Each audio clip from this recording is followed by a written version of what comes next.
Hey guys, just Raven here today. I want to talk to you guys about a short video from the Assassin's Creed series that I feel needs to be talked about before we move on to Assassin's Creed 3. I promise I'll make this quick, but it needs to be talked about. So in my last video with Lark, we talked in Assassin's Creed Ranked. We talked about Assassin's Creed Revelations, and while we thought it was a great game in its own right, we felt that the ending with Ezio was very, very weak.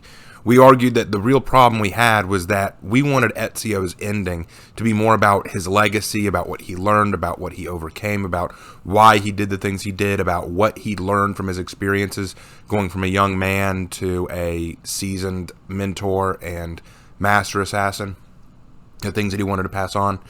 And we felt that that was kind of thrown away in the end because it just had him giving a Skype call to Desmond, and we hated that.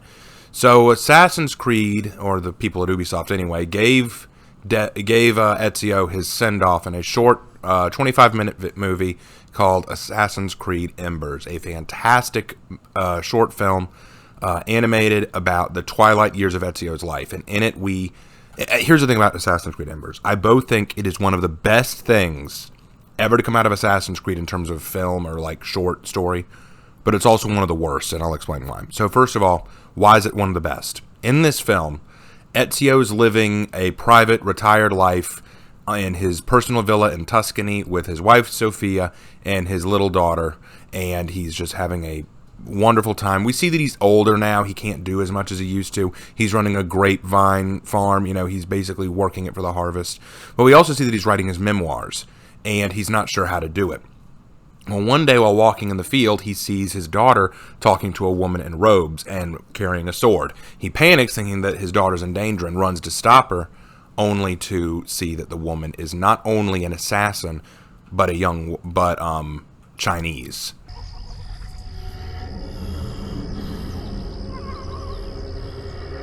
Leave her alone!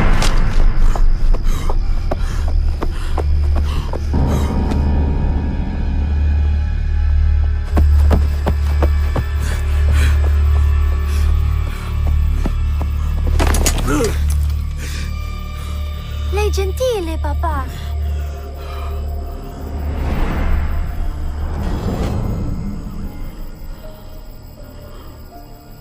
Go inside, Flavia. Her name is Xiaojun, and she had traveled from China to see Ezio because he was once the great Italian mentor of the assassins, and he had almost single-handedly taken down incredibly powerful governments like the Borgias rule and stuff like that. And she thought that he could help her because her brotherhood has been all but destroyed by the current Xiaojun emperor. Frankly, I thought that this was such a good idea. This, to me, was mind-blowing. The time period fit perfectly because the Xiaojun emperor was around the time of 1521 to 1567, which would have fit perfectly because, according to what I looked up, Shao Jun visits Ezio, I think, in 1524, and then makes it back to China in 1526. So I thought, this is perfect time period. The Xiaojun emperor was considered a very lazy and very cruel leader. He basically kept himself away from most affairs. He attempted to make himself immortal through very bizarre means. He was hated by a lot of his officials and used other people to do his dirty work for him. Essentially what Shao Jun wants to do is learn how to fix her brotherhood the way Ezio saved the brotherhood in Rome. Ezio doesn't want anything to do with it. He tells her to go. I do not know what else to say. I'm sorry. I do not want any part of this. I want to understand. Understand what? How to lead, to rebuild my order. No, for me that is over. Benito, now I think you should go. Ezio, she has come a long way. Shao Jun, did I say that right? Would you stay for supper? Grazie. Good. We have a spare bedroom. You're welcome to stay a few nights. But Sofia, being the lovely woman that she is, says, no, let her stay a while. Let her stay the night at least, you know? And so they let her stay. The next morning, Ezio catches her rummaging through his things and tells her to get out. But she reveals that she had been reading his memoirs and says that she just wants to understand the way he does. Jun!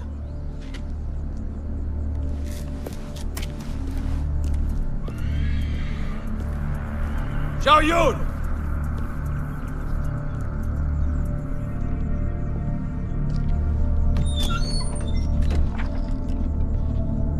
Get out!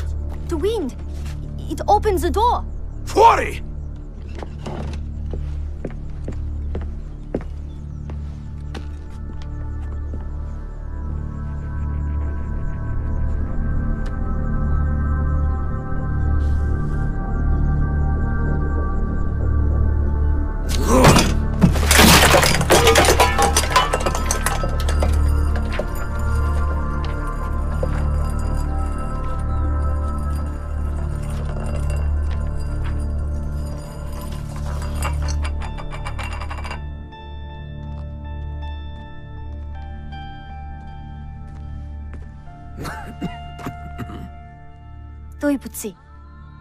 I was wrong. See, I think you need to go.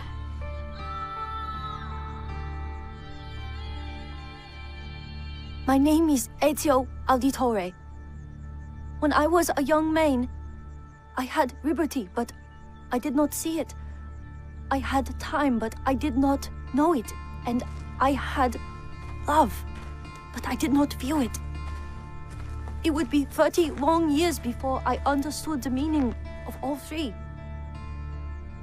I want to understand, like you do, to help my people. I was an assassin for a long time, Jun. And I know that at any moment, someone could come for me. Or my family. Do you see? This is why I must be careful. So he decides to take her with him to Florence to get some supplies. While there, they get ambushed by a Chinese killer or hitman sent by the Emperor.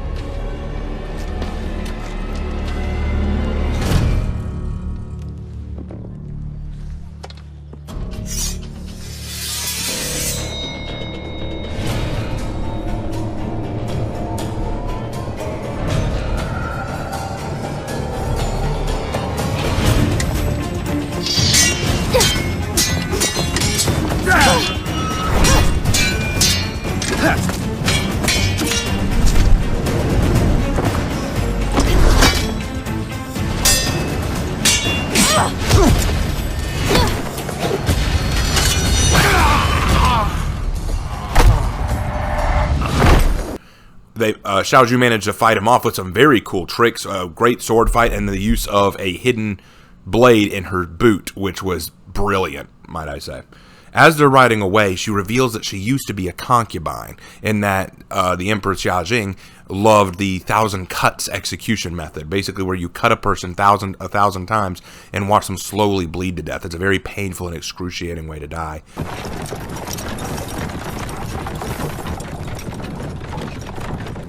It was my mentor's wish to meet you. We left China together, in secret, but these men...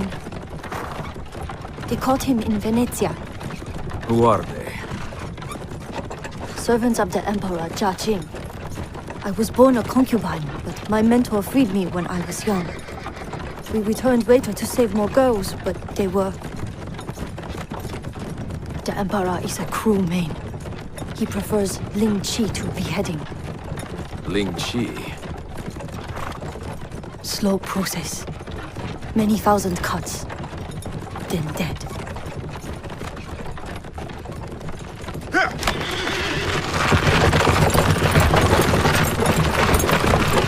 And she had wanted to meet Ezio because she just wanted to end that kind of suffering. Ezio thinks that the enemies that they ran into will come after them, so he sends Sofia and his daughter away to stay with Machiavelli for a while he deals with the problem. And Shao Jun and him end up getting ambushed that night. But before they do, Ezio takes the time to sit down with Shao Jun and explain the things that I thought he should have told Desmond. This is why I loved this. He explained something beautiful. I can't even say it. I'm going to let him say it. When I fought the Borgia, revenge drove me forward. And my first impulse was to aim for the head. In time, however, I learned that those who inspire fear have more devoted followers than those who preach love. Killing Rodrigo and Cesare would have accomplished nothing without some equal measure of fraternity. So I spent many years teaching men and women to think and act for themselves. First in Roma, then Constantinople. Love binds our order together. Love of people, of cultures, of the world. Fight to preserve that which inspires hope, and you will win back your people. It will take a long time. A long time. If you do it right, see, get some rest.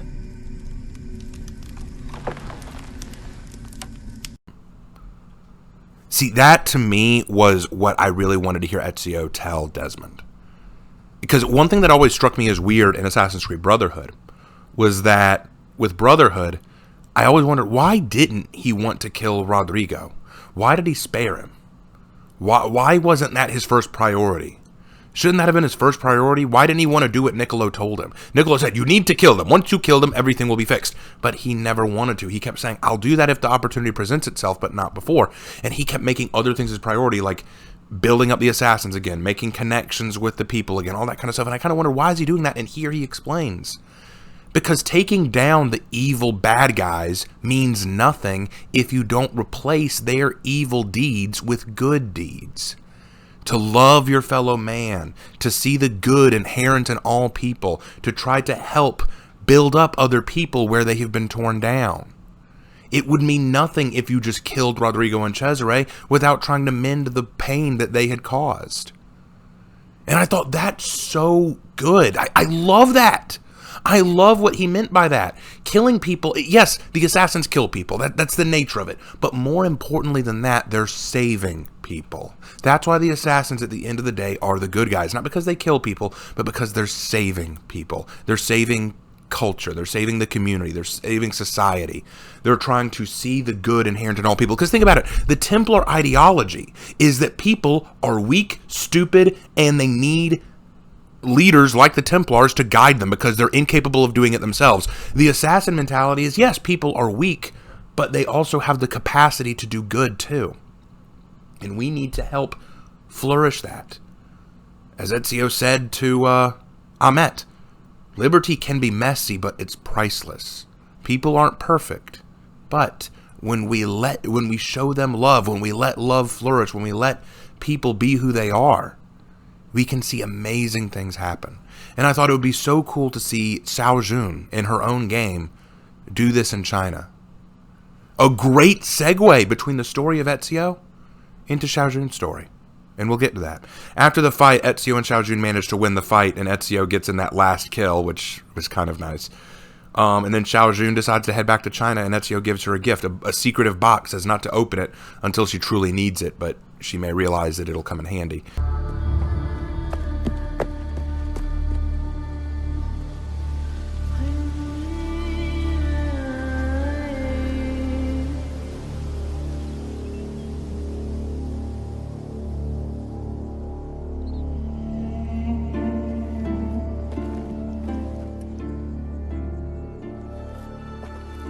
It's a long way home, no? Much to see along the way. Thank you, Mentor. Here. This may be of use one day. No. Only if you lose your way. You should go.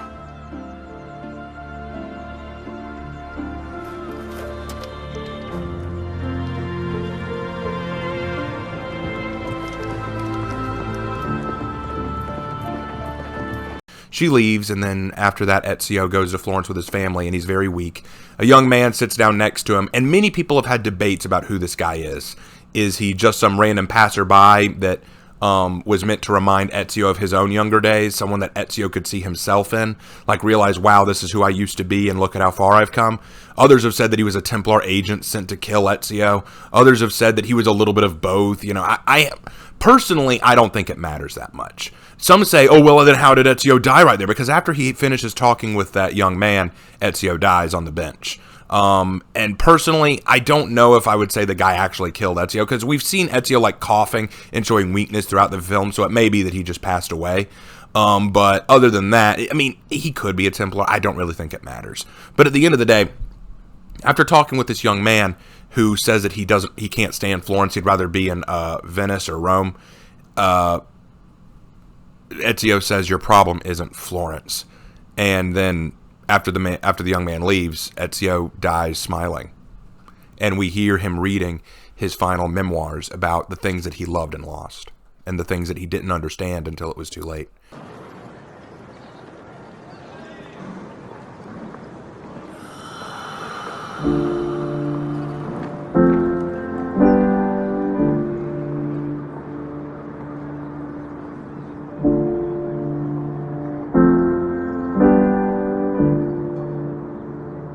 When I was a young man, I had liberty, but I did not see it.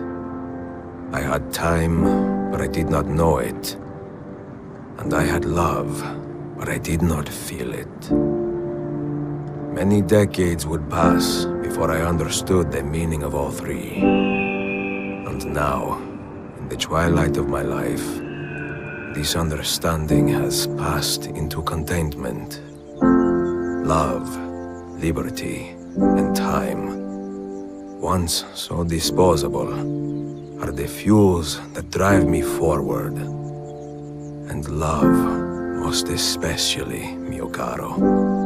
For you, our children, our brothers and sisters, and for the vast and wonderful world that gave us life and keeps us guessing.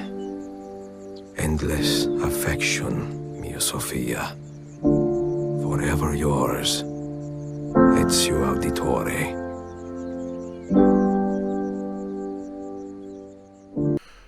It is incredibly sad, but very poignant, and it felt good, mostly because we saw him pass on his legacy to Shao Jun.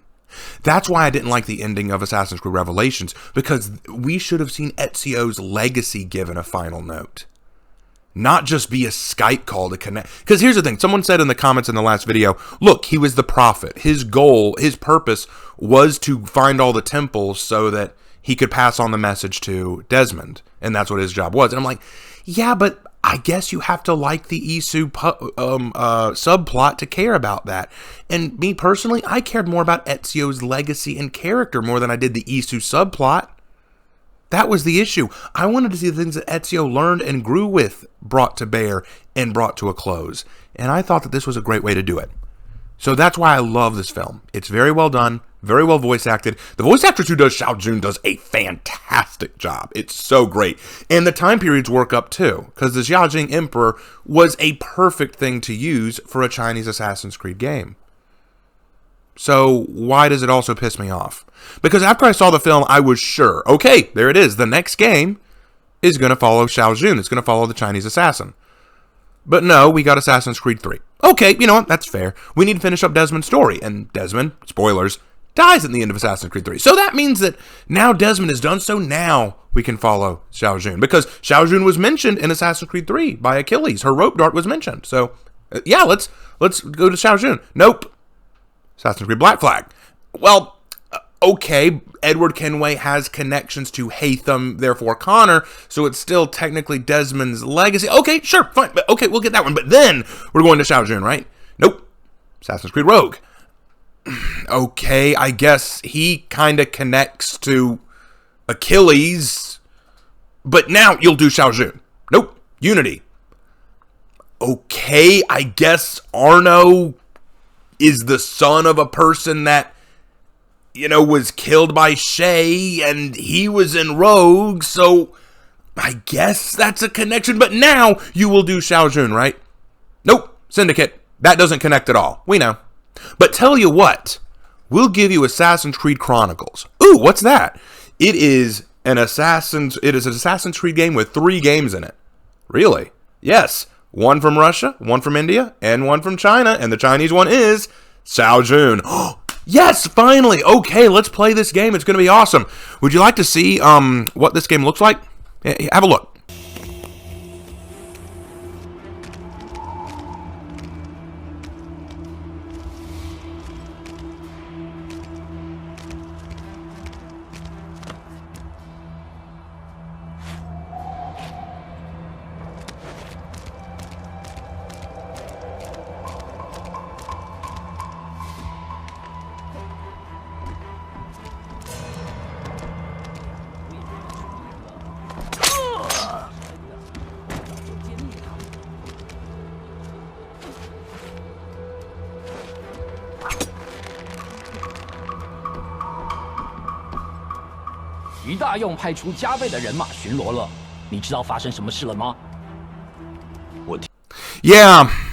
Yeah, that's Assassin's Creed Chronicles China. A platformer. A 2D side-scrolling platformer. Where it doesn't really, they don't even get the same voice actress who played Shao Jun. They get a British voice actress, because when in doubt, get a British voice actress. They don't explore the world of China. They don't explore the historical landscapes or the different places or spots. They don't explore the culture at the time, the language. They don't have her meet people or grow or get different weapons or colors for her outfit or get into cool sword fights or mess with combat mechanics. You're not going in search of missing artifacts or no, it's a 2D side-scroller. And there are people out there who will say, you just don't like it because it's different from the original games. You know what I say to that? Well, yes. Yes. That's exactly why I don't like it. You hit it right on the money. We wanted, after what I wanted anyway, maybe I'm alone in this, and if I'm alone in this, feel free to tell me, but when I saw Assassin's Creed Embers, and I saw Shao Jun, and I saw her character, I was like, this would make a great game. It's set up in a perfect time period. We've got an introduction to a great character who's literally carrying on the legacy of our favorite assassin, who has been given a gift from him to help save her creed. And what did you do with her? Did you give her her own game? Similar to, but better than the last games? No, you gave us a shitty 2D side-scroller platform game that focuses more on stealth than combat. My goodness. And people say, oh, but it's just a different kind of game. They have the right to branch out. If they released Assassin's Creed Odyssey and made it like this, would you have liked it? If they said, from here on out, all of our Assassin's Creed games are going to look like this, would you be happy? Would you say, well, at least they're trying new things? If you honestly feel that way, I can't agree. I cannot agree. That's why this film, while I love it to death, also makes me so sad. Because it had so much potential. It set me up for something amazing. I was like, yes, this is going to look so good. This is going to make such a fascinating game. This is going to be such a good setup to a new game, a new series, following someone other than Desmond, following another character, following another timeline. Because China, Japan, and Korea are wonderful places to have Assassin's Creed games. Fantastic places. The different kinds of inner turmoil and combat involved, the civil wars involved in these countries. The stories write themselves. But no, we can't do that. We can't be bothered. I'm not saying that 3, Black Flag, Rogue, and Unity don't have their good points, and I'm not saying they shouldn't have been made. Not at all. But I'm saying when you gave us this...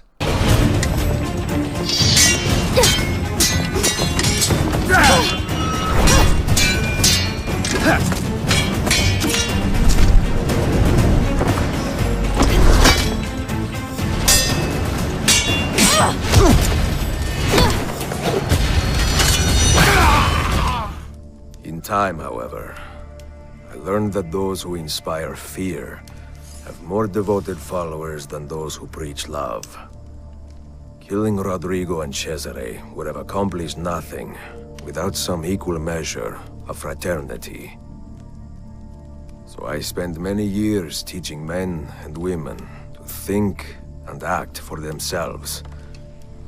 First in Roma, then Constantinople.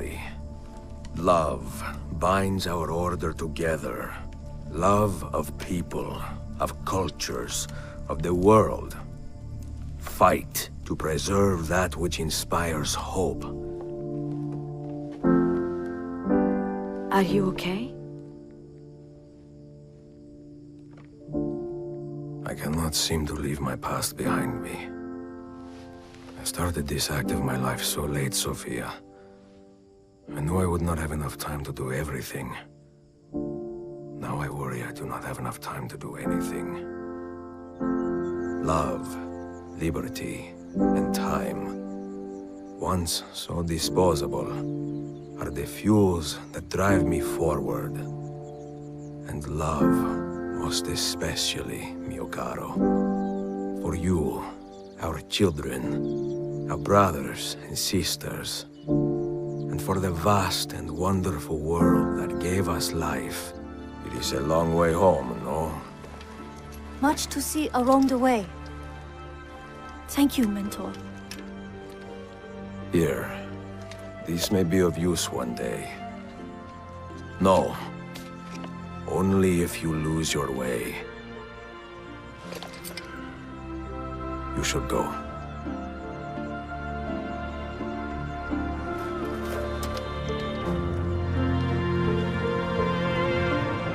After giving us that, you then follow up with this? 他来视察古大用的任务进度。现在我们拥有的奴隶比能卖出去的还多，我相信他会很高兴的。我想他在这里的真正。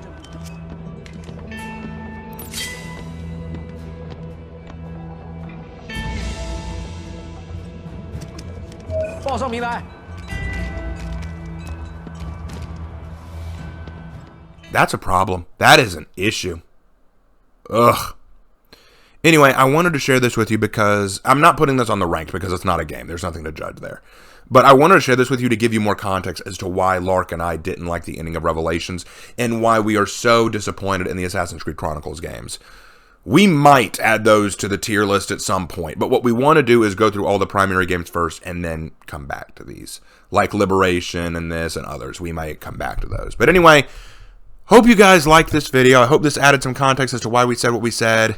And thank you for watching. We will see you in our next video. Take care.